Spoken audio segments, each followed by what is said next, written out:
राधे राधे। एक बार फिर सभी विद्यार्थियों का राधे कृष्णा टेक्निकल एजुकेशन में हार्दिक स्वागत है।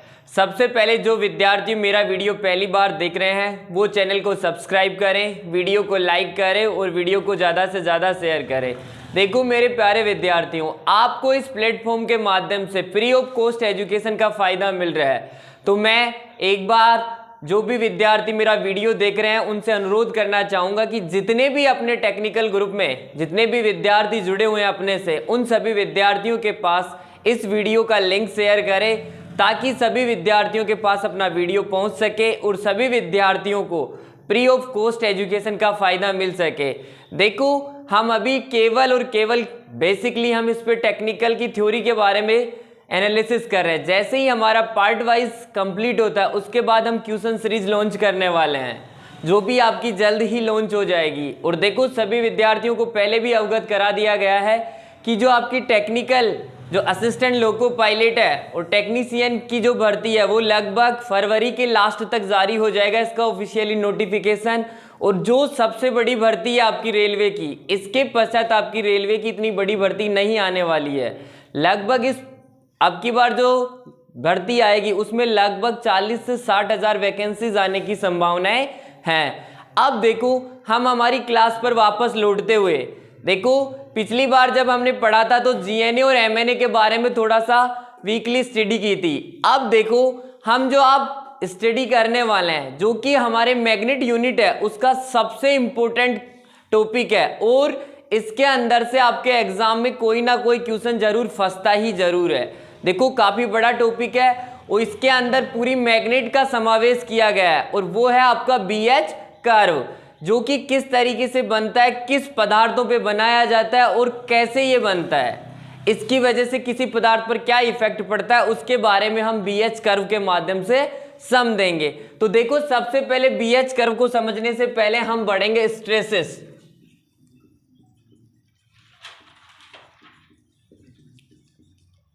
पहली चीज क्या पढ़ेंगे उससे पहले बीएच कर्व को देखने से पहले हम स्ट्रेसेस को समझेंगे।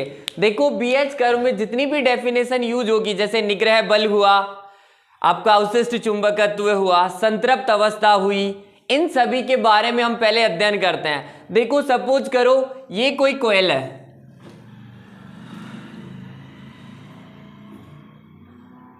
ये आपकी कोई कोयल है, क्या है, मैग्नेटिक कोयल, एक तरीके से चालक है।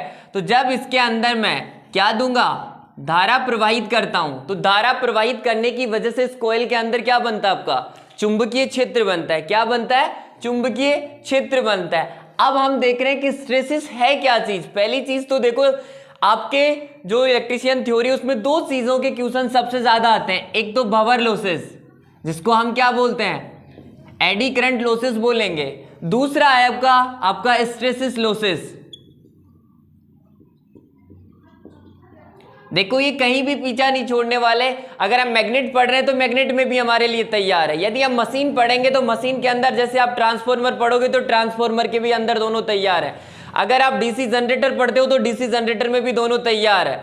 अगर हम इंडक्शन मोटर पढ़ते हैं, कोई सी भी प्रकार की मशीन पढ़ोगे, मशीन के अंदर दोनों लॉसेस पाए ही जाते हैं और इनके अंदर से भी एक क्वेश्चन फिक्स रहता है कि जो कहीं ना कहीं किसी ना किसी यूनिट से फेसिंग करते हुए आपके एग्जाम में आता है। तो देखो सबसे पहले अभी जो टेक्निकल हेल्पर की जो भर्ती थी 2022 की जो भर्ती है और 27 अगस्त को जो पेपर था उसके अंदर इसी से क्वेश्चन पूछा गया था, भंवर हानि पर। या तो भंवर हानि पे आता है या स्ट्रेसेस हानि पे आता है, दोनों में सिमिलर चीजें बहुत है, तो इस वजह से इन पे क्वेश्चन बनता है। तो हमारे टॉपिक में अभी आया है स्ट्रेसेस लॉसेस, इसको हम ट्रांसफॉर्मर के साथ अच्छी तरह पढ़ेंगे।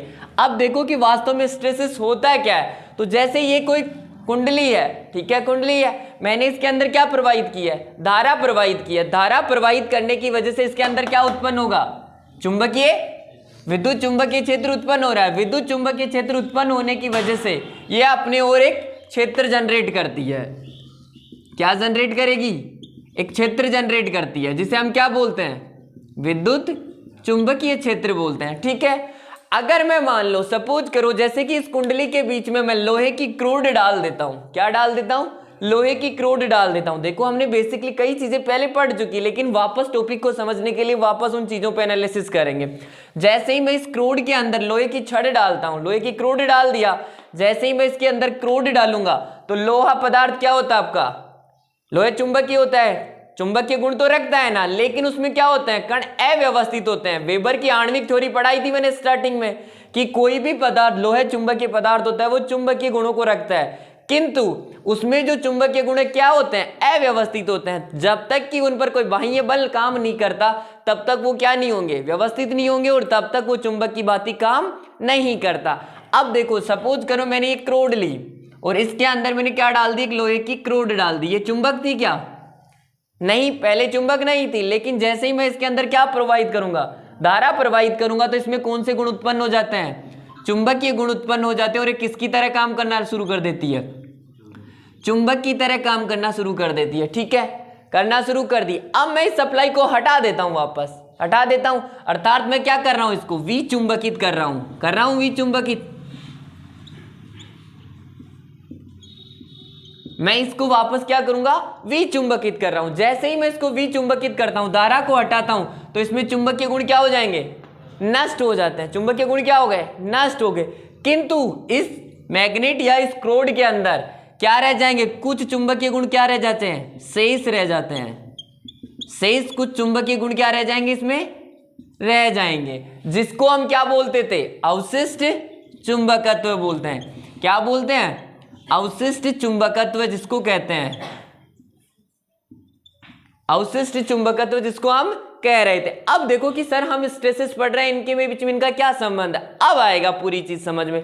देखो जब किसी कुंडली को हम क्या करेंगे, विद्युत धारा प्रवाहित करते हैं और उसके बीच में हम क्रोड फंसाते हैं, कास्ट आयरन की क्रोड रख देते हैं, तो वो क्या हो जाती है, चुंबकीय हो जाती है। किंतु वापस उसकी धारा को क्या कर दोगे आप, हटा दोगे। हटाने के बाद वो क्या हो जाती है, विचुंबकित हो जाती है, अर्थात वापस चुंबकीय गुण खो रही है, किंतु उसमें क्या रह जाते हैं, कुछ शेष चुंबकीय गुण रह जाते हैं, रहते हैं। अब मुझे इस चुंबकीय पदार्थ को वापस अपनी स्थिति में लाने के लिए इसके विपरीत दिशा में, गुण तो उसमें चुंबकीय गुण है, अब उन चुंबकीय गुण को संपूर्ण रूप से नष्ट करने के लिए मुझे क्या करना पड़ेगा, पहले यदि मैं धारा इधर से प्रवाहित कर रहा था, तो अब की बार धारा किधर से प्रवाहित करनी पड़ेगी, मेरे को इधर से प्रवाहित करनी पड़ेगी, अपोजिट साइड से, क्योंकि उसमें क्या है, कुछ चुंबकीय गुण विद्यमान रह गए। उन चुंबकीय गुणों को संपूर्ण समाप्त करने के लिए मुझे धारा किधर से एंटर करवानी पड़ेगी, इधर से करवानी पड़ रही है।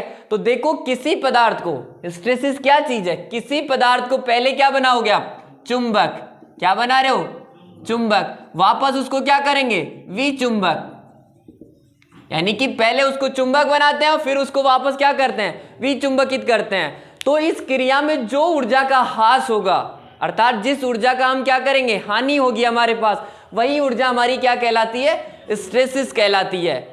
कहने का मतलब किसी भी पदार्थ को चुंबक अथवा विचुंबकित करने में जितनी ऊर्जा का क्या होगा, ह्रास होगा, यानी नुकसान होगा, हानि होगी, वही ऊर्जा हमारी क्या कहलाएगी, स्ट्रेसिस कहलाती है। आगे चीज समझ में, किसी भी पदार्थ को पहले चुंबकित करना तथा वापस उसको विचुंबकित करने के अंदर जितनी ऊर्जा का क्या होगा, हानि होगी, वही उसकी क्या कहलाएगी, स्ट्रेसिस हानि कहलाती है, स्ट्रेसिस की क्रिया कहलाती है। तो स्ट्रेसिस चीज समझ में आ गई।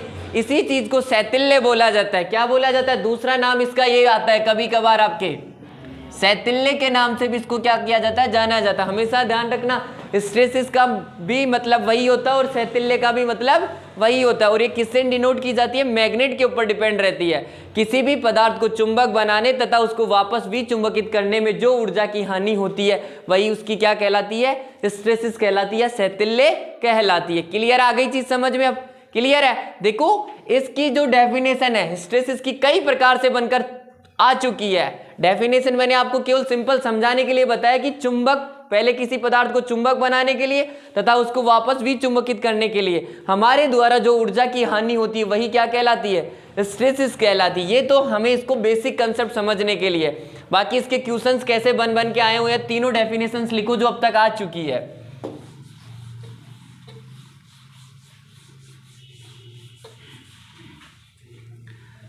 पहली डेफिनेशन है इसकी, किसी पदार्थ को चुंबकित तथा विचुंबकित, किसी पदार्थ को चुंबकित तथा विचुंबकित करने में जो ऊर्जा का क्षय हानि होती है हिस्टैरिसीस कहलाती है। पहली डेफिनेशन है, किसी पदार्थ को चुंबकित तथा विचुंबकित करने में जो ऊर्जा का क्षय यानी हानि होती है वह उसकी क्या कहलाती है? हिस्टैरिसीस कहलाती है। दूसरी डेफिनेशन,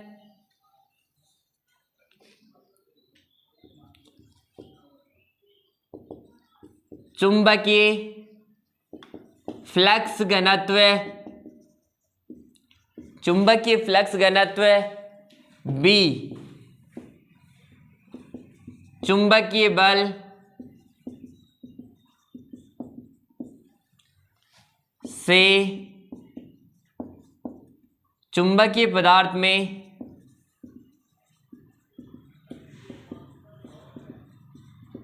पश्चगामी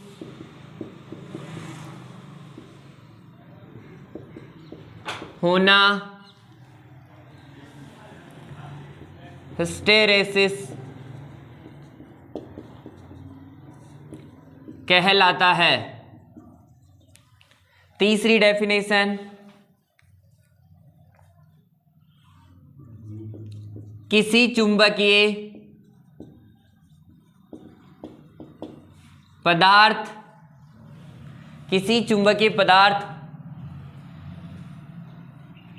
का विपरीत चुंबकत्व होना, किसी चुंबकीय पदार्थ का विपरीत चुंबकत्व होना हिस्टैरिसीस कहलाता है। और लास्ट इसकी डेफिनेशन है, किसी चुंबकीय पदार्थ में चुंबकीय बल के कारण चुंबकीय फ्लक्स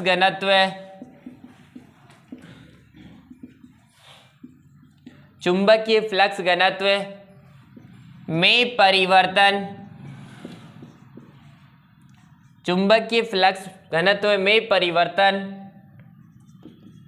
हिस्टैरिसीस कहलाता है। अलग अलग एग्जामों में अलग अलग डेफिनेशन आ चुकी है। देखो, दिल्ली मेट्रो 2018 की वैकेंसी में किसी पदार्थ को चुंबकित तथा विचुंबकित करने पर जो ऊर्जा की क्षय होती है, जो हानि होती है, वो कहलाती है। तो आपकी क्या कहलाती है? वो हिस्टैरिसीस कहलाती है। डीआरडीओ के अंदर चुंबकीय फ्लक्स घनत्व B और चुंबकीय बल H से चुंबकीय पदार्थ में पश्चगामी होना क्या कहलाता है? आपका हिस्टैरिसीस कहलाता है। ये दोनों एग्जामों में आ चुके हैं और इसी तरीके से ये क्वेश्चन भी बनते हैं आपके कि किसी चुंबकीय पदार्थ का विपरीत चुंबकत्व होना क्या कहलाएगा? आपका हिस्टैरिसीस कहलाता है। और इसके अलावा देखो, नेक्स्ट डेफिनेशन है, किसी चुंबकीय पदार्थ में चुंबकीय बल के कारण चुंबकीय फ्लक्स घनत्व में परिवर्तन क्या कहलाता है? हिस्टैरिसीस कहलाता है। अब देखो, एक एक डेफिनेशन को वापस से समझो। पहली डेफिनेशन क्या कह रही है आपकी? किसी पदार्थ को चुंबकित तथा विचुंबकित करने में ऊर्जा का, जैसे ये क्रूड थी, बताया था मैंने स्टार्टिंग में हमें, क्योंकि बेसिकली इसी चीज से हमें पता लगता है कि वास्तव में है क्या हिस्टैरिसीस चीज। तो यहां पर हमने देखा कि ये कोई क्रूड है, इस क्रूड पर मैंने क्या लपेट दिया? आपका एक कुंडली लपेट दी एक कुंडली, ठीक है। अब मैं क्या कर रहा हूं? इसको पहले क्या बना रहा हूं? चुंबक बना रहा हूं। तो चुंबक बनाने के लिए मुझे कुछ ऊर्जा देनी पड़ेगी या नहीं देनी पड़ेगी? देनी पड़ेगी। जैसे ही मैं इसके अंदर से धारा खत्म करता हूं, धारा को हटा लेता हूं, तो वापस इसके चुंबकीय गुण क्या हो जाएंगे?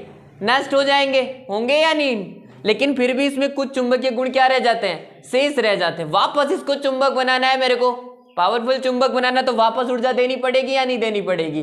तो किसी वक्त किसी चुंबकीय लोहे पदार्थ को चुंबकित तथा विचुंबकित करने में जो ऊर्जा में जो हानि होती है वही क्या कहलाती है? उसकी हिस्टैरिसीस कहलाती है। अगर ये एक बार ऊर्जा देने के बाद ये वापस इसकी ऊर्जा खत्म नहीं होती है, चुंबक बन के रह जाती, तो हमारे पास हिस्टैरिसीस हानि नहीं होती, किंतु उसको पहले चुंबकित करते हैं, वापस फिर विचुंबकित हो जाती है, फिर वापस क्या करना पड़ता है, उसको चुंबकित करना पड़ता है। तो जो ऊर्जा की हानि होती है वही उसकी क्या कहलाती है, हिस्टैरिसीस कहलाती है। पहली चीज कवर है डेफिनेशन सब बच्चों के। दूसरी देखो, चुंबकीय फ्लक्स घनत्व B चुंबकीय बल H से चुंबकीय पदार्थ में क्या हो जाता है, पश्चगामी होना। पश्चगामी का मतलब होता है पीछे होना, क्या कहलाता है, पीछे होना। अब देखो पीछे कैसे होगा, जैसे ही मैं आपको अभी BH वक्र पढ़ाऊंगा तो उसके अंदर थोड़ा सा इस तरीके से रहेगा। देखो सपोज करो इस तरीके से हम X लेते हैं, यहां पर H है और ये B है। H किसको दिखाएगा, चुंबकीय बल को, और B किसको दिखाएगा, चुंबकीय फ्लक्स घनत्व को दिखाता है। तो जैसे जैसे मैं चुंबकीय बल का मान बढ़ाऊंगा अर्थात धारा का मान इस कुंडली में बढ़ाता हूं तो चुंबकीय फ्लक्स घनत्व उतनी ताकतवर क्या बनती चली जाती है, आपकी चुंबक बनी चली जाएगी, अर्थात उसमें चुंबकीय फ्लक्स घनत्व जितना ही ज्यादा बढ़ता है, जैसे जैसे मैं इसका मान बढ़ाता हूं वैसे वैसे इसका मान क्या होता है, बढ़ता चला जाता है। ठीक है, लेकिन जैसे जैसे वापस इसका मान कम करूंगा तो ये धीरे धीरे इस तरीके से ग्राफ फ्लो होता है, अर्थात चुंबकीय बल वापस में धारा का मान तो क्या कर लेता हूं, 0 कर लेता हूं, किंतु यहां पर चुंबकीय फ्लक्स घनत्व का मान क्या नहीं होगा, 0 नहीं होगा। क्यों नहीं होगा, कौन सा, अवशिष्ट चुंबकत्व, कौन सा रह जाता है उसमें, अवशिष्ट चुंबकत्व शेष रह जाता है। देखो यहां पर चुंबकीय बल का मान तो मैंने क्या कर दिया, इस कंडीशन पे वापस आ गया 0 कम करते करते, लेकिन चुंबकीय फ्लक्स घनत्व कहां पर है, यहां पर रह गया, अर्थात इतना क्या हो गया, उसका मान ज्यादा हो गया। तो ये क्या कहलाता है, उसका अवशिष्ट चुंबकत्व कहलाता है। तो जैसे जैसे और धारा का मान करेंगे तो इस H का चुंबकीय बल का मान किस दिशा में चला जाता है, पीछे की तरफ, और इधर क्या होता है, माइनस होता है, अर्थात चुंबकीय फ्लक्स घनत्व को 0 करने के लिए जो आपका चुंबकीय बल होता है वो क्या हो जाता है, पीछे की तरफ चला जाता है, यानी कि क्या हो जाता है, पश्चगामी हो जाता है। इसी को क्या बोलते हैं हम, हिस्टैरिसीस कहते हैं। अभी पूरी चीज BH कर्व पढ़ेंगे उसमें बिल्कुल क्लियर हो जाएगी, और भी केवल मैं इस डेफिनेशन को यहां समझा रहा हूं कि चुंबकीय फ्लक्स घनत्व B, देखो चुंबकीय फ्लक्स घनत्व B चुंबकीय बल H से क्या हो जाता है, चुंबकीय पदार्थ में क्या हो जाएगा, पश्चगामी हो जाता है। तो इस वजह से इसको क्या बोला जाता है, हिस्टैरिसीस कहते हैं। क्लियर है दूसरी डेफिनेशन। तीसरी आती है, किसी चुंबकीय पदार्थ का विपरीत चुंबकत्व होना हिस्टैरिसीस कहलाता है। सेम यही की यही चीज है। देखो यहां कोई चुंबक थी, मैं उसको क्या कर रहा हूं, पहले चुंबकित कर रहा हूं, वापस उसकी प्रॉपर कंडीशन में उसको लाने के लिए मुझे उसको क्या करना पड़ता है, माइनस ऋणात्मक दिशा में क्या करना पड़ेगा, विचुंबकित करना पड़ेगा। तो मैं यह क्या बोल रहा हूं, विपरीत दिशा में क्या हो जाती है, वो चुंबकत्व तो हो जाती है, विपरीत दिशा में चुंबकित होगी, तो इसे ही क्या बोलते हैं, हिस्टैरिसीस कहते हैं। चौथी कंडीशन है, किसी चुंबकीय पदार्थ में चुंबकीय बल के कारण, देखो जैसे जैसे मैं चुंबकीय बल बढ़ाता हूं वैसे वैसे उसके चुंबकीय फ्लक्स घनत्व में, अर्थात चुंबक बनने की ताकत पर कुछ निर्भर करता है। अगर मैं कम धारा दूंगा तो कमजोर चुंबक बनती है, और यदि अधिक धारा देता हूं तो वो क्या बनती है, अधिक शक्तिशाली चुंबक बनती है या नहीं बनती है। तो जैसे जैसे मैं चुंबकीय पदार्थ में बल के कारण उसके चुंबकीय फ्लक्स में जो घनत्व में जो परिवर्तन होता है वही उसका क्या कहलाता है, हिस्टैरिसीस कहलाता है। मैं बोल चुका हूं ये दोनों एग्जाम्स में क्वेश्चन आ चुके हैं, अब बारी मैक्सिमम इनकी है।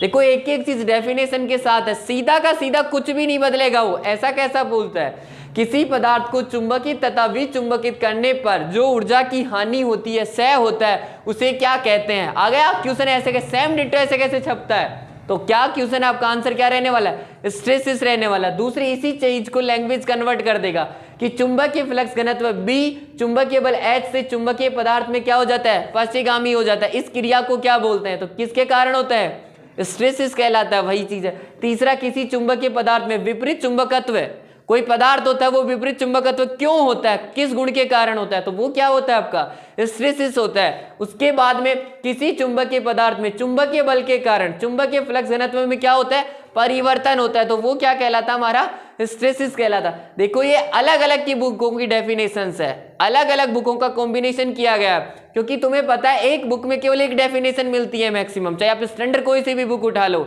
और उनका समावेश करके एग्जाम में कंपटीशन में इसी तरीके से तैयार किया जाता है आपका पैटर्न। तो यहाँ पर ये पूरी की पूरी जो हिस्टैरिसीस से संबंधित इंपॉर्टेंट क्वेश्चन और परिभाषाएं बनती थी वो मैंने आपको डिस्कशन करा दी है। क्लियर है। अब आ जाओ, देखो इसके बाद हम BH वक्र देख रहे हैं। BH वक्र में सारी चीजें क्लियर और हो जाएगी हमारी। तो देखो BH वक्र क्या है, देखो काफी इंपॉर्टेंट टॉपिक है ये, कई बार मैक्सिमम क्वेश्चन इसी से आते हैं आपके। BH वक्र पर BH वक्र किन किन के मध्य बनता है? देखो खुद बोलता है कि मैं किन किन के मध्य बन रहा हूं, बोल रहा है नहीं बोल रहा है? BH वक्र जिसे हम बोलेंगे ग्राफ, एक होता है इसको ही बोलते हैं हम स्ट्रेसिस, स्ट्रेसिस ग्राफ या वक्र, और तीसरा होता है आपका, इसी का नाम होता है शैथिल्य ग्राफ। अब देखो इसको समझने से पहले हम एक डायग्राम डिनोट करते हैं। देखो किस तरीके से आपके दो एक्सिस होते हैं, एक एक्स एक्स होता है और एक वाई एक्स होता है। मैथ्स में हम खूब काफी इंटेलिजेंट हैं ही, हमको पता है एडवांस मैथमेटिक्स का टॉपिक है कि एक्स कितने रहने वाले हैं, 2, 3D में 3 रहते हैं, एक्स वाई और जेड। लेकिन 2 डायमेंशन होती है, उसके अंदर 2 अक्ष रहते हैं। तो पहला ये एक्स एक्स है और ये वाई एक्स है, ठीक है। एक्स अक्ष पर हम लेते हैं एच को, किसको लेते हो? एच। एच क्या है आपका? एच डिफाइन किया हुआ है चुंबकीय बल। क्या होता है? प्रतीक एच चुंबकीय तीव्रता का आई होता है। चुंबकीय मैग्नेटिक इंटेंसिटी क्या बताया था? आई बताया था। यही तो बोल रहा हूं, कंफ्यूजन धीरे धीरे पैदा होंगे। ऐसा नहीं है अभी तो आप विद्युत चुंबकीय क्षेत्र की इलेक्ट्रिक इंटेंसिटी और पढ़ोगे, तब जाके तुम्हें अलग अलग चीजों का पता लगेगा। तभी तो बोल रहा हूं थोड़ा सा कॉमन सेंस उसको ध्यान से पढ़ोगे तब जाके क्लियर होगी। एक एक वर्ड का मीन, अभी तो मात्रक अब पूछू ना तो किसी को पता नहीं है किसका मात्रक क्या होने वाला है। मैं इसीलिए तो कहता हूं कि टेक्निकल थ्योरी को अंदर जितना ज्यादा होगा उतना ज्यादा रिवीजन करो, घर जाकर रोज पढ़ोगे तब जाके निखर के आएगी। अब यहां पर देखो एच का मतलब क्या हुआ? चुंबकीय बल। दूसरी चीज क्या रहने वाली है? बी। अब बी क्या होता है आपका? चुंबकीय फ्लक्स घनत्व। क्या रहने वाला है? चुंबकीय फ्लक्स घनत्व रहने वाला। अब देखो इन दोनों के मध्य में क्या बनाऊंगा? ग्राफ बनाऊंगा। यदि इधर प्लस है तो इधर क्या रहेगा? ये माइनस, और इधर प्लस ये है तो इधर इसका मान क्या रहेगा? माइनस। क्लियर आ गई चीज समझ में? अब देखो चुंबकीय फ्लक्स घनत्व है और हम चुंबकीय बल के मध्य कैसे ग्राफ बनाते हैं। जैसे सपोज करो ये कोई क्रोड है, ठीक है। इस क्रोड के ऊपर मैंने क्या प्रवाहित किया है? कुंडली, और कुंडली में क्या लगा रहा हूं? अब धारा प्रवाहित कर रहा हूं, ठीक है। अब आप जानते हो यहां से कितना होता है? 0, 1, 2, 3, 4, 5, 6 और 7। इस तरीके से एक्सिस पे मान बढ़ेगा, उसी प्रकार इधर बढ़ेगा। 1, 2, 3, 4, 5, 6 और 7 बढ़ गया, एक्सिस पे मान है। अब देखो धारा का मान बढ़ाता हूं। किसका मान बढ़ा रहा हूं? धारा का मान बढ़ा रहा हूं। धारा के अंदर क्या है आपका? एच। एच अर्थात चुंबकीय बल ही तो है, तो मैं किसका मान बढ़ा रहा हूं? एच का मान बढ़ाऊंगा। तो जैसे ही एच का मान बढ़ाऊंगा तो इसके अंदर क्या बनेगा? चुंबकीय फ्लक्स घनत्व बी। चुंबकीय क्षेत्र ही तो उत्पन्न हो रहा है और उसी को हम क्या बोल रहे हैं? चुंबकीय फ्लक्स घनत्व है। तो जैसे ही चुंबकीय फ्लक्स घनत्व इसके अंदर उत्पन्न होगा, जैसे जैसे मैं एच का मान बढ़ाऊंगा वैसे वैसे इसका मान क्या होगा? बढ़ेगा। बढ़ेगा या नहीं बढ़ेगा? तो जैसे जैसे इसका मान बढ़ेगा, अगर मैंने चुंबकीय फ्लक्स घनत्व का मान 1 बढ़ाया तो इसका भी मान बढ़ेगा। देखो इसी रेशो में ये बढ़ना शुरू हो गया, तो ये ग्राफ इस तरीके से बढ़ता हुआ चला जाता है, ऐसे बढ़ता हुआ जाएगा, ठीक है। और एक बिंदु यहां पर आकर रुक जाता है। क्या हो जाएगा? रुक जाएगा। इसके बाद मैं धारा का मान और ज्यादा बढ़ाता हूं, धारा का मान बढ़ाते रहूंगा। अर्थात पहले मैंने 10 एम्पियर दिया, फिर 20 एम्पियर दिया, फिर 30 एम्पियर दिया, फिर 40 एम्पियर दिया। जैसे ही मैं किस पे पहुंचा? 40 एम्पियर पे जैसे ही पहुंचा, 40 एम्पियर के बाद मैंने 50 एम्पियर बढ़ाया, 60 एम्पियर बढ़ाया, लेकिन इधर चुंबकीय फ्लक्स घनत्व के मान में क्या नहीं हो रहा? कुछ भी परिवर्तन नहीं हो रहा। अर्थात ये मैग्नेट फुल चुंबक बन चुकी है। कहां पर? 40 एम्पियर पे फुल चुंबक बन गई। उसके बाद इसका पेट भर गया एक तरीके से। अब थोड़ी अपनी ताकत आजमाएगी, नहीं आजमाने वाली, तो इस बिंदु पर आकर क्या हो जाएगी? स्थिर हो जाती है। अर्थात इसका पेट भर गया, यानी संतृप्त हो चुकी है, फुल चुंबक बन चुकी है। इसके आगे ये चुंबकीय गुण नहीं धारण करेगी, तो इस अवस्था को बोला जाता है संतृप्त अवस्था। क्या बोला जाएगा? संतृप्त अवस्था। और संतृप्त का मतलब है पर्याप्त मात्रा में उसकी भूख मिट चुकी है, अर्थात अब वो कुछ नहीं लेने वाली है, चाहे कितना ही बल लगा लो। इसके बाद जैसे ही मैं 4 से आगे बढ़ रहा हूं, बल बढ़ाता जा रहा हूं, 5 6 7 8 9 10, ये एक फिक्स वैल्यू हो जाएगी, इससे अलावा इसका मान नहीं बढ़ने वाला। क्लियर है? तो पहली चीज, पहला स्टेटमेंट क्या निकल के आएगा हमारा यहां से BH वक्र से, कि जब हम चुंबकीय फ्लक्स घनत्व चुंबकीय बल का मान बढ़ाते हैं, कुंडली के अंदर चुंबकीय बल का मान बढ़ा रहे हो, धारा का मान बढ़ा रहे हो, तो चुंबकीय फ्लक्स घनत्व का मान की भी क्या होता है, चला जाता है, बढ़ता चला जाता है, चला गया। किंतु इसका मान अगर और ज्यादा बढ़ाते हैं तो एक निश्चित बिंदु के बाद हमारा चुंबकीय फ्लक्स घनत्व का मान क्या हो जाता है, स्थिर हो जाता है, और वो अवस्था क्या कहलाती है, संतृप्त अवस्था कहलाती है। क्लियर है? अब ये चीज देख ली कि हमने जब स्टार्टिंग में इसके मान में थोड़ा थोड़ा बढ़ाते हैं तो धीरे धीरे तो बढ़ता है, लेकिन एक बिंदु पर जाकर ये क्या हो जाता है, स्थिर हो जाता है। अब आप चाहे कितना ही मान बढ़ा लो, चाहे 10 H का मान बढ़ा लो, लेकिन ये फिक्स क्या देने वाला है, इतना ही मान देने वाला है, अर्थात 6 ही देने वाला है। क्योंकि ये रेखा कैसे बन जाएगी, अब यूं चलती चली जाएगी। अगर यहां पर 12 है तो भी इसका मान कितना है आपका, 6 ही आने वाला है, क्योंकि ये क्या हो गई, स्थिर हो गई। फिर चाहे कितना ही चुंबकीय बल और कितनी धारा बढ़ा ले, वो फिक्स रहने वाला है। क्लियर है? अब आगे की कहानी समझ में आ गई। अब मैं उल्टा काम करूंगा, मैं इस धारा को कम करना शुरू करूंगा। वापस क्या कर रहा हूं भाई, मैं बढ़ा रहा हूं तो उसमें तो स्थिर चल रही है, लेकिन यदि मैं कम करूं तो क्या होगा, तो वापस मैं इस धारा चुंबकीय बल का मान क्या करता चला जाऊंगा, कम। जैसे ही कम करूंगा तो मैं यहां पर आते ही तो ये संतृप्त अवस्था है, लेकिन एक हिसाब से मैं जैसे 3 पे आऊंगा तो वापस इसी रेखा को फॉलो करना चाहिए ना है, क्योंकि इसके चुंबकीय गुण खत्म होते चले जाने चाहिए। क्योंकि मैं क्या बोल रहा हूं, जब किसी धारा को हटाते हैं किसी पदार्थ से तो उसके चुंबकीय गुण क्या होते हैं, समाप्त होते हैं। किंतु यहां पर क्या होगा कि ये इस रेखा को फॉलो ना करके थोड़ा सा पीछे हो जाता है, इस तरीके से।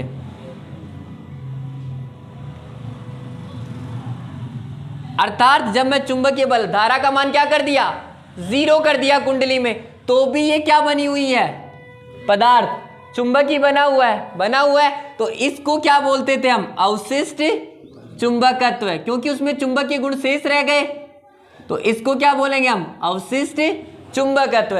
तो देखो दूसरी कंडीशन, जैसे ही हम धारा का मान, पहली कंडीशन तो क्या है, जैसे ही H का मान बढ़ाते हैं वैसे के वैसे किसका मान बढ़ेगा, चुंबकीय फ्लक्स घनत्व का मान बढ़ता चला जाता है। ठीक है, दूसरी कंडीशन आती है, फिर उसके आगे अगर हम चुंबकीय बल का मान और ज्यादा बढ़ाते हैं तो हमारा जो चुंबकीय फ्लक्स घनत्व है उसका मान क्या हो जाएगा, स्थिर हो जाएगा। पहली कंडीशन यहां लग गई, दूसरी पे क्या हो जाएगा, स्थिर। पहली कंडीशन पे तो क्या होता चला जाता है, ये बढ़ता चला जाता है, दूसरी कंडीशन में क्या हो जाएगा, ये स्थिर हो जाएगा। तीसरी कंडीशन, वापस मैं चुंबकीय फ्लक्स का मान क्या H का मान क्या कम कर रहा हूं, बल का काम कम कर रहा हूं, तो ये भी क्या हो जाएगा, कम होता चला जाएगा। किंतु H का मान तीसरी कंडीशन में क्या हो जाएगा, 0, लेकिन चुंबकीय फ्लक्स घनत्व का मान क्या नहीं होगा, 0 नहीं होता, और वो क्या कहलाता है, इसका अवशिष्ट चुंबकत्व कहलाता है। क्या कहलाता है, अवशिष्ट चुंबकत्व कहलाता है। अर्थात उसमें कुछ चुंबकीय गुण रह जाएंगे, मैं इस कुंडली को हटा दूं यहां से तो इसके अंदर कुछ चुंबकीय पदार्थ रहेंगे, इस पदार्थ के अंदर रहेंगे या नहीं रहेंगे, तो इनको वापस खत्म करने के लिए मुझे इस चुंबक के विपरीत दिशा में क्या प्रवाहित करनी पड़ेगी, धारा। तो पहले मैं इधर से प्रवाहित कर रहा था, तो अब की बार किधर से करूंगा, इधर से, अर्थात धारा की दिशा क्या कर दूंगा, परिवर्तित। क्योंकि देखो जैसे ही मैं इधर आऊंगा तो H का मान क्या हो गया, ऋणात्मक, तो मुझे धारा की दिशा परिवर्तित करनी पड़ेगी, तभी तो बल क्या होगा, विपरीत दिशा में। तो जैसे ही मैं इसको विपरीत दिशा में करूंगा तो यहां जाकर इसका मान क्या होगा, चुंबकीय फ्लक्स घनत्व का मान कहां होगा, 0, लेकिन H का मान विपरीत दिशा में बढ़ चुका है, तो जैसे ही मैं करूंगा तो विपरीत दिशा में बढ़ेगा। तो ये ग्राफ इस तरीके से जाकर वापस इस तरीके से जाता है, यूं चला जाएगा, वापस इसका मान बढ़ाते हैं तो यूं चला जाएगा वापस।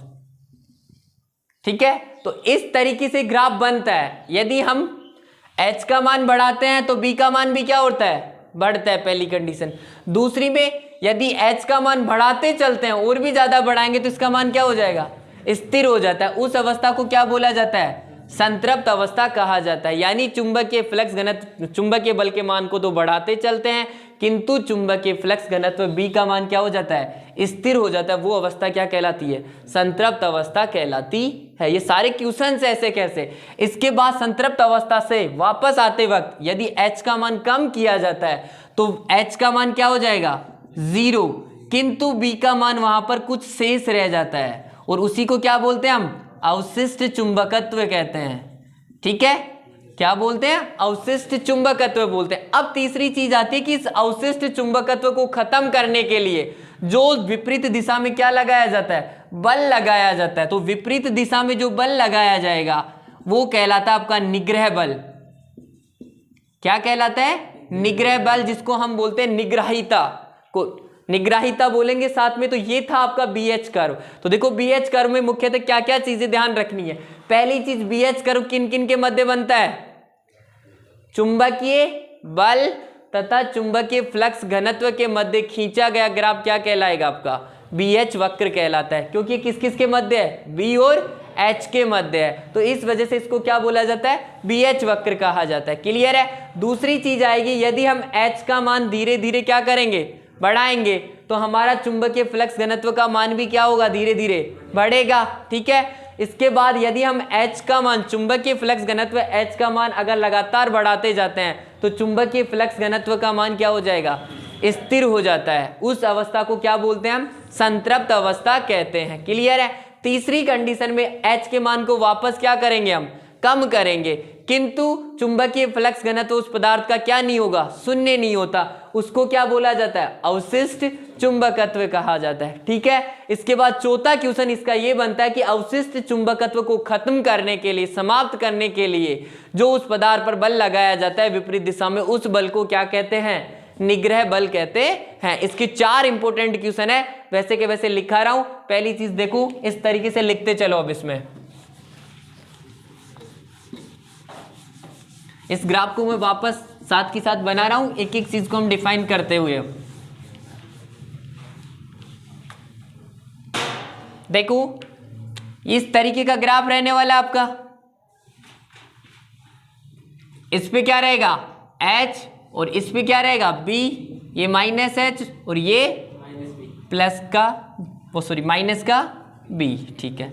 अब देखो पहला क्वेश्चन बनता है BH वक्र है क्या? देखो पूरी चीजें क्लियर हो जाएगी ऐसे कैसे। B, तो B का मतलब चुंबकीय फ्लक्स घनत्व। चुंबकीय फ्लक्स घनत्व किसे बोलते हैं? B। तथा चुंबकीय बल H के मध्य खींचा गया वक्र BH वक्र कहलाता है।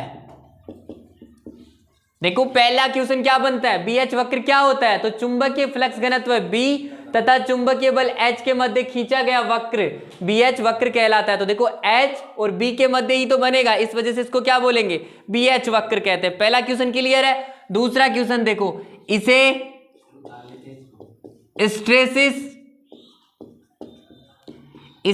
स्ट्रेसिस तथा शैथिल्य वक्र भी कहते हैं। इसके दूसरे 2 नाम और हैं, क्या क्या है आपका? स्ट्रेसिस तथा शैथिल्य वक्र भी कहते हैं। पूरी चीज लिख समझ लो, अब नहीं मिटनाऊंगा इस बोर्ड से मैं, फिर उतार लेना कि इसे क्या बोलते हैं? स्ट्रेसिस या शैथिल्य वक्र भी कहते हैं। दूसरी चीज हो गई। तीसरा क्वेश्चन आ जाओ। अब हम देखते हैं तीसरा क्वेश्चन क्या बनेगा। जैसे जैसे हम H का मान बढ़ाते हैं वैसे वैसे किसका मान भी बढ़ता है? B का मान भी बढ़ेगा। देखो जैसे जैसे मैं H का मान बढ़ाऊंगा वैसे वैसे किसका मान बढ़ेगा? B का मान बढ़ेगा। पहला नेक्स्ट क्वेश्चन है, BH वक्र में H का मान बढ़ाने पर, H का मतलब समझ तो रहे हो ना? H क्या है आपका? चुंबकीय बल है, और B क्या रहने वाला है? चुंबकीय फ्लक्स घनत्व। तो जैसे जैसे BH वक्र में H का मान बढ़ाने पर B का मान बढ़ता है। ठीक है। तो पहला क्वेश्चन ये पूछ सकता है कि BH वक्र में स्टार्टिंग कंडीशन में H का मान बढ़ाने पर B के मान पर क्या प्रभाव पड़ता है? तो जब H का मान बढ़ेगा तो B का मान भी क्या होगा? बढ़ता है। क्लियर है। इसके बाद नेक्स्ट कंडीशन, BH वक्र में H का मान एक निश्चित मान से ज्यादा बढ़ाने पर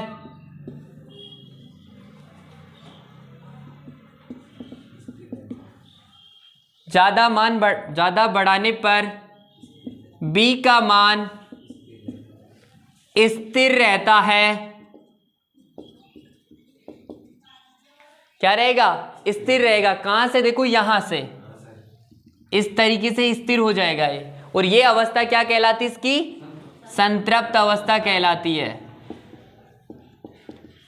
तो एग्जाम में इस तरीके से क्वेश्चन आता है, BH वक्र में H का एक निश्चित मान से ज्यादा बढ़ाने पर B का मान स्थिर रहता है, वो अवस्था क्या कहलाती है? तो क्या कहलाती है? आपकी संतृप्त अवस्था कहलाती है। स्थिर रहता है, यह संतृप्त अवस्था कहलाती है। ठीक है, हो गया यहां तक। इसके पश्चात नेक्स्ट पॉइंट देखो, अब क्या करूंगा मैं? BH वक्र में किसका मान कम करूंगा? H का मान कम करूंगा। तो देखो BH वक्र में H का मान कम करने पर B का मान शून्य नहीं होता, उसमें कुछ शेष रह जाता है, उसे अवशिष्ट चुंबकत्व कहते हैं। ठीक है, जो यहां से देखो, अब इसका मान वापस क्या करूंगा मैं? कम करूंगा। ठीक है, कम किया तो यहां आकर, तो ये बिंदु है, इसे O से, ये A से और ये R से, तो ये OR है। OR क्या कहलाएगा आपका? अवशिष्ट चुंबकत्व। जो यहां से लेकर यहां तक का जो मान है वो क्या कहला रहा है? आपका अवशिष्ट चुंबकत्व। और O से A तक का मान जो कहलाता है वो क्या कहलाता है? आपका संतृप्त अवस्था कहलाएगी यहां पर जाने के बाद। ठीक है, क्लियर हो गया?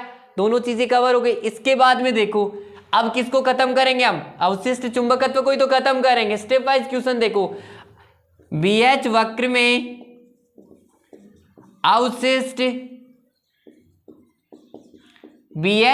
अवशिष्ट चुंबकत्व, BH वक्र में अवशिष्ट चुंबकत्व को समाप्त करने के लिए विपरीत चुंबकीय बल H लगाया जाता है, उसे निग्रह बल या आपकी निग्राहिता कहलाती है। ठीक है, इसके बाद मैंने जो इस बल को शून्य बनाने के लिए, चुंबकीय फ्लक्स को बनाने के लिए मैं H का मान कहां लेके जाऊंगा? पीछे की तरफ लेके जाऊंगा। तो जो पीछे की तरफ लेके जा रहा हूं, ये मान OC, जो OC आ रहा है वो क्या कहलाएगा? आपका निग्रह बल कहलाता है। ठीक है, अब इस ग्राफ को और पीछे, आगे पीछे की तरफ बढ़ाते हैं तो ये ग्राफ इस तरीके से बनता चला जाता है, और इस तरीके से आपका पूरा संपूर्ण ग्राफ बनता है। ठीक है, तो इस तरीके का जो ग्राफ जनरेट होता है वो क्या कहलाता है? आपका शैथिल्य वक्र या BH वक्र कहलाता है। इसमें सारे इंपॉर्टेंट क्वेश्चन मैंने समावेश कर दिए। BH वक्र में अवशिष्ट चुंबकत्व को समाप्त करने के लिए विपरीत चुंबकीय बल -H लगाया जाता है, उसे क्या बोला जाता है? निग्रह बल कहा जाता है, यानी निग्राहिता कहलाती है। क्लियर हो गया? इसके बाद में इसका इंपॉर्टेंट क्वेश्चन बनता है कि जो ये क्षेत्र बन रहा है, देखो इसके द्वारा जो क्षेत्र बन रहा है, ये जो शैथिल्य वक्र बन रहा है, ये क्षेत्र किसको दिखाता है? ये क्षेत्रफल हमेशा ध्यान रखना, ये क्षेत्रफल किसको दिखाएगा? शैथिल्य हानि, जिसी को हम क्या बोलते हैं? हिस्टैरिसीस। ये क्वेश्चन भी पूछा जा चुका आपका कि जो शैथिल्य वक्र का जो क्षेत्रफल होता है वो कौन सी हानि को दिखाता है? शैथिल्य हानि या हिस्टैरिसीस हानि को बताता है। यदि क्षेत्रफल का मान, इस क्षेत्र का मान बढ़ता है, क्षेत्रफल क्या होता है? बढ़ता है, तो आपकी जो हानि है, हिस्टैरिसीस हानि है, उसका मान भी क्या होगा? बढ़ेगा। ठीक है, दो इंपॉर्टेंट क्वेश्चन ये हो रहे हैं इसके। यदि आपका जो क्षेत्रफल है, हिस्टैरिसीस, जो आपका शैथिल्य वक्र का जो क्षेत्रफल है, यदि मैं इसको थोड़ा चौड़ा कर दूं, इतना ज्यादा बड़ा हो जाएगा तो क्षेत्रफल बढ़ रहा है, अर्थात शैथिल्य हानि का मान क्या हो रहा है? वहां पर बढ़ रहा है। यदि क्षेत्रफल किसको डिनोट कर रहा है, साथ में ध्यान रखना शैथिल्य हानि या स्ट्रेसिस हानि को डिनोट करता है। क्लियर है ये चीज। दूसरी चीज ये आता है कि शैथिल्य जो आपका BH वक्र वो किन पदार्थों के लिए बनता है, तो ये मुख्यतः भी ध्यान रखना, ये फेरोमैग्नेटिक पदार्थों के लिए बनता है। फेरोमैग्नेटिक, जहां तक मैंने पहले बता दिया था आपको, किन पदार्थों के लिए बनता है, फेरोमैग्नेटिक पदार्थों के लिए बनता है। और फेरोमैग्नेटिक पदार्थ में कौन कौन से पदार्थ होते हैं आपके, जैसे कास्ट आयरन हुआ, कोबाल्ट हुआ, निकिल हुआ, एल्यूमिनियम हुआ, ये सारे के सारे पदार्थ क्या आपके फेरोमैग्नेटिक पदार्थ है। कास्ट आयरन हुआ, कोबाल्ट हुआ, निकिल हुआ, एल्यूमिनियम हुआ, इनको याद करते हैं एलिनिको के द्वारा।